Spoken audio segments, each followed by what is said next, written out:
सुनील चौधरी जी, Divya Himachal TV में हम पहाड़ी कार्यक्रम में आपका हार्दिक स्वागत है। मेरा पहला सवाल है आपसे। आप पांवटा साहिब विधानसभा क्षेत्र से आजाद उम्मीदवार के तौर पर मैदान में हैं। आपने भाजपा से टिकट भी मांगा था, पर आपको टिकट नहीं मिला, क्यों? देखिए, भारतीय जनता पार्टी से हमने टिकट की मांग की थी और विनम्र मांग की थी, परंतु पार्टी या संगठन ने क्या निर्णय लिया, हमें टिकट देने में किसी प्रकार की कोई दिलचस्पी पार्टी ने चुनाव लड़ने का निर्णय लिया है। तो अब टिकट संगठन ने क्यों नहीं दिया, तो वो अभी विषय अलग है, क्योंकि ना ही संगठन ने हमसे किसी प्रकार की कोई बात की थी। जी जी जी चौधरी साहब, पांवटा से आपको पता था कि मिनिस्टर बीजेपी की सरकार के हैं सुखराम चौधरी, पार्टी उनके साथ ही जाएगी, फिर भी आपने टिकट के लिए आवेदन किया। सर्वे में कहीं ना कहीं आपका नाम चल रहा था, पिछड़ कहां गए फिर आप?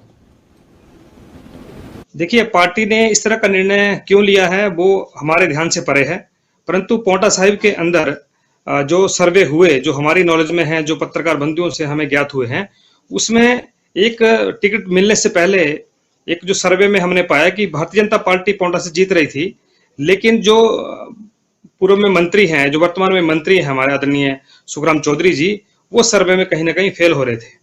और आज परिस्थिति आप लोगों के सामने है कि पार्टी ने उनको टिकट दिया है और उसका खमियाजा जो पार्टी भुगत रही है, और बहुत सारे लोग जो है एक तरह से ये बोल सकते हैं कि वो पार्टी से बगावत करके ही जो है चुनाव में मैदान में आज हैं।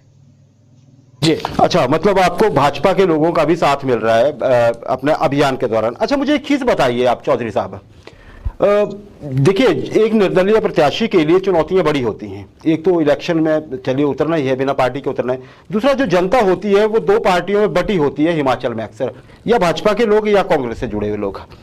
उन लोगों को आप कैसे चला पाएंगे, ये चुनौती कैसे आप दूर कर पाएंगे? देखिए, जो पांवटा विधानसभा की जनता है, इसी तरह पूरे हिमाचल प्रदेश की जनता जो है अपने भविष्य का निर्णय लेती है। उनको अपने लिए एक सेवक चुनना होता है, ना कि नेता। पार्टियों की प्रथा रही है, कांग्रेस पार्टी भी मैदान में है, भारतीय जनता पार्टी भी मैदान में है, इसके अलावा और भी पार्टी इस बार मैदान में है, परंतु ये जनता के विवेक का फैसला है कि उनको करना क्या है। उनको सेवक चुनना है या हर बार की तरह ऐसा नेता चुनना है जो उनको हर बार आश्वासन दे, हर बार हर तरह के लॉलीपॉप देता रहे, रोजगार के नाम पर ठगता रहे, शिक्षा के नाम पर ठगता रहे और भ्रष्टाचार के नाम पर जो है ठगता रहे। किसी प्रकार की कोई कार्रवाई भ्रष्टाचार के खिलाफ नहीं हुई, नशे पर किसी प्रकार का प्रतिबंध नहीं लगता। अब मैनिफेस्टो उठाइए दोनों पार्टियों के, चाहे कांग्रेस का हो चाहे भारतीय जनता पार्टी का हो, कितने वादे उन्होंने पूरे किए हैं। इस प्रकार के जो है निःशुल्क सुविधाएं देने का इस बार जो है वो घोषणा की गई है। वो क्या है, वो केवल मात्र एक डर है, डर पैदा हुआ है एक दूसरे से, और ऐसे ही फ्री की चीजें देने के लिए घोषणा कर दी गई है। और पांवटा की जनता है और हिमाचल प्रदेश की जनता है, इस बार मुझे उम्मीद है कि इस बार पार्टियों से ऊपर उठकर, पार्टी पॉलिटिक्स से ऊपर उठकर अपने लिए ऐसे सेवक को चुनेंगे जो उनकी सेवा करेगा, किसी प्रकार का वादा खिलाफी उनसे नहीं करेगा, ऐसे झूठे घोषणा पत्र जो है जारी नहीं करेगा। तो मुझे उम्मीद है इस बार कि जी बोल रहे थे आप कुछ? हाँ, मतलब मेरा बोलना चाह रहा था कि इस बार जो पार्टी पॉलिटिक्स है, जो पार्टी की चुनाव चिन्ह है, उससे ऊपर उठकर जो है व्यक्ति विशेष को इस बार जनता स्वीकार करेगी। और रही बात विधानसभा की, तो विधानसभा में आदमी अपने विधानसभा की सेवा करने जाता है, अपने क्षेत्र की सेवा करने के लिए जाता है, तो उसमें तो आपको अपनी बात ही रखनी है। भले ही आप आजाद कैंडिडेट के तौर पर वहां जाएंगे, आपको विधानसभा की सेवा करनी है। जो भी मुख्यमंत्री बनेगा प्रदेश का, तो उसका मन है, उसको सबकी सेवा करेंगे तो पुनः उस क्षेत्र में आ पाएंगे, नहीं सेवा करेंगे तो जनता फिर उनको भी अगली बार नकारेगी। जी सुनील चौधरी जी, बीजेपी अंत तक कोशिश करती रही अपने जितने भी बागी हैं, जितने भी नाराज नेता चुनावी इस मैदान में कूदे थे, उनको मनाने की। क्या आपको मनाया गया या नहीं? और इसी में दूसरा मेरा सवाल है कि अब आपकी लड़ाई किससे है, बीजेपी से है या सुखराम चौधरी से है? देखिए, रही बात जो मान्य मनाने की है, बीजेपी भारतीय जनता पार्टी जो है वो हम भी मानते हैं विश्व की सबसे बड़ी पार्टी है, लेकिन उसमें कुछ चाटुकार लोग ऐसे हैं जिन्होंने पार्टी को जो है आज जो है आशिया पर खड़ा कर दिया है, लेकर आ चुके हैं वो, ऐसे कुछ चंद लोग हैं। और रही बात जो लड़ाई की है, वो पांवटा साहिब की जो विधानसभा की जो देवतुल्य जनता है, उनके अस्तित्व की लड़ाई है, उनके लिए रोजगार पैदा करने की लड़ाई है, उनकी शिक्षा की लड़ाई है और ऐसे बहुत सारी चीजों की लड़ाई है। बाकी लड़ाई ना सुखराम चौधरी से है, ना भारतीय जनता पार्टी से है। हमें पोंटा की जनता ने जो है अपनी सेवा करने के लिए मैदान में उतारा है और उसी भाव से जो है पोंटा साहिब की जनता की हम सेवा करते रहेंगे। जी जी चौधरी साहब, आपने डिसाइड कर लिया, अब तो खैर नामांकन वापसी भी हो चुकी है जिसकी होनी थी, आप अब सामने हैं कांग्रेस के भी और भाजपा के खासकर। पांवटा साहिब में आप चुनाव में तो उतर गए हैं, पर मुद्दे क्या है आपके? क्योंकि इतने से तो बात नहीं बनेगी कि भाजपा ने मुझे टिकट नहीं दिया इसलिए मैं उतर आया, लोगों को आपको लुभाना भी पड़ेगा। क्या लेके आएंगे आप अगर आप जीत जाते हैं पांवटा साहिब विधानसभा क्षेत्र के लिए? देखिए, सबसे बड़े मुद्दे, पार्टी कोई भी रही हो, हमेशा जैसे मैंने कहा कि पार्टियां आती हैं जाती हैं और आती जाती रहेंगी, लेकिन जो जनता है जो वोट कास्ट करती है वो इस विश्वास पे वोट देती है कि कोई नेता, कोई सेवक उनके लिए ऐसा आएगा जो उनके जो मुद्दे हैं, उनकी जो लड़ाई है, उनकी जो समस्या है उस पर खरा उतरेगा। अब पोंटा विधानसभा की जहां तक मैं बात करूं, सबसे बड़ा मुद्दा स्वास्थ्य सुविधाओं का है। पोंटा साहिब के अंदर एक बहुत बड़ी बिल्डिंग खड़ी कर दी है जिसे हॉस्पिटल का नाम दिया गया है, परंतु सुविधाओं के अभाव पर वहां कुछ नहीं है।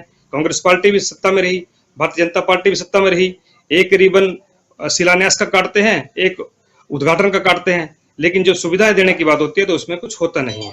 पोंटा हॉस्पिटल का बहुत बड़ा उदाहरण आपके सामने है। एक छोटी सी मांग को लेकर हमने 11 दिन तक जो है अल्ट्रासाउंड मशीन को चलाने के लिए धरना दिया। जो आदरणीय देश के प्रधानमंत्री हैं नरेंद्र मोदी जी, उन्होंने 2014 में कहा कि प्रत्येक गर्भवती महिला को अल्ट्रासाउंड की निःशुल्क सुविधा मिलनी चाहिए। वो मशीन पोंटा हॉस्पिटल में है, परंतु धरने के बाद भी जो है उसको नहीं चलाया गया क्योंकि वो नेतृत्व की जो है क्षमता उसको चलाने की नहीं थी। इसलिए नेतृत्व इस बार पोंटा से बदला जा रहा है। इसके अलावा पोंटा क्षेत्र के अंदर 300 से अधिक उद्योग हैं और स्थानीय लोगों को रोजगार के नाम पर ठगा जा रहा है। ठेकेदारी प्रथा है टोटल, और कोई इस तरह के हालात पैदा हो गए हैं कि लोग अपने रिज्यूम लेकर नेताओं के प्रशासन के दरवाजे तक जाते हैं और फिर उसके बाद वो रिज्यूम कहाँ जाते हैं कोई समझ नहीं आता। 6 महीने बाद दोबारा जाते हैं तो दोबारा रिज्यूम मांगे जाते हैं। मतलब टोटल ही निजी क्षेत्रों में ठेकेदारी प्रथा है और हिमाचल प्रदेश से बाहर के जो लोग हैं उनको रोजगार दिया जा रहा है। इस मुद्दे, ये भी मुद्दा हमारे जो है संज्ञान में है, इस पे भी हम कड़ा काम करेंगे। नशे की जहां तक बात करूं, नशे की जहां तक हम बात करेंगे थी, आ रही है आपको मेरी आवाज? हाँ जी जी।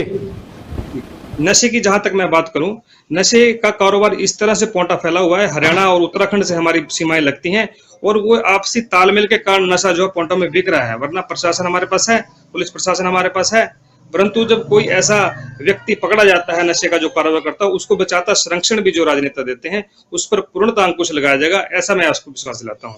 इसके अलावा शिक्षा के क्षेत्र में जो निःशुल्क शिक्षा है वो देने की बात की जाती है, लेकिन जहां आपको टेक्निकली एजुकेशन की जरूरत पड़ती है, जहां आपको हकीकत में निःशुल्क एजुकेशन की जरूरत पड़ती है, वो +2 जब हमारे बच्चे, हमारे युवा कर लेते हैं, उसके बाद आपको कोई निःशुल्क शिक्षा में जहां आपको टेक्निकल करने हैं, आपको कोई अन्य कुछ डिग्री लेनी है,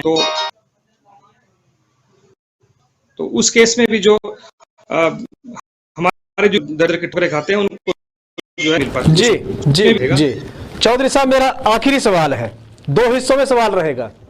पहला तो ये कि अपनी जीत को लेकर कितना आश्वस्त हैं आप, और दूसरा कि क्या चुनाव जीतने के बाद आप निर्दलीय ही रहेंगे या फिर बीजेपी ज्वाइन कर लेंगे?